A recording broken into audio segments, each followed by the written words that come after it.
ನಿಮ್ಮ ಆಸ್ತಿಯನ್ನು ಸ್ವರ್ಗದಲ್ಲಿ ಕೂಡಿಸಿಡಿ, ಅಲ್ಲಿ ತುಕ್ಕು ಹಿಡಿಯದು, ನುಸಿ ಹೊಡೆಯದು, ಕಳ್ಳರು ಕನ್ನ ಕೊರೆದು ಕದಿಯರು. ಮತ್ತಾಯ 5ನೇ ಅಧ್ಯಾಯ 20ನೇ ವಾಕ್ಯ.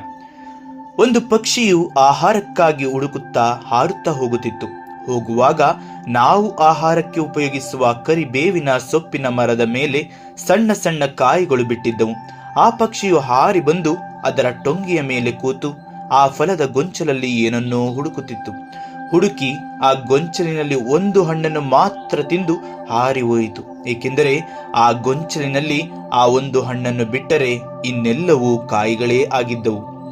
ಪ್ರಿಯರೇ, ಮನುಷ್ಯರಿಗಿಂತ ಕಮ್ಮಿ ಬುದ್ಧಿ ಇರುವ ಪಕ್ಷಿಗಳೇ ತಮಗಾಗಿ ಉತ್ತಮವಾದದ್ದನ್ನು ಆರಿಸಿಕೊಳ್ಳುವಾಗ, ಆತ್ಮಸ್ವರೂಪಿಯಾಗಿರುವ ದೇವರ ಸಾರೂಪ್ಯದಲ್ಲಿರುವ ನಾವುಗಳು ದೇಹಕ್ಕಾಗಿ ಅಲ್ಪವಾದವುಗಳನ್ನೇ ಕೂಡಿಸಿಟ್ಟುಕೊಳ್ಳುವುದರಲ್ಲಿ ಮಗ್ನರಾಗಿರದೆ, ನಿತ್ಯವೂ ಉಳಿಯುವ ಆತ್ಮಕ್ಕಾಗಿ ಉತ್ತಮವಾದದನ್ನೇ ಕೂಡಿಸಿಟ್ಟುಕೊಂಡು ಸ್ವರ್ಗದ ಸಿರಿವಂತಿಕೆಯಲ್ಲಿ ಭಾಗಿಯಾಗೋಣ.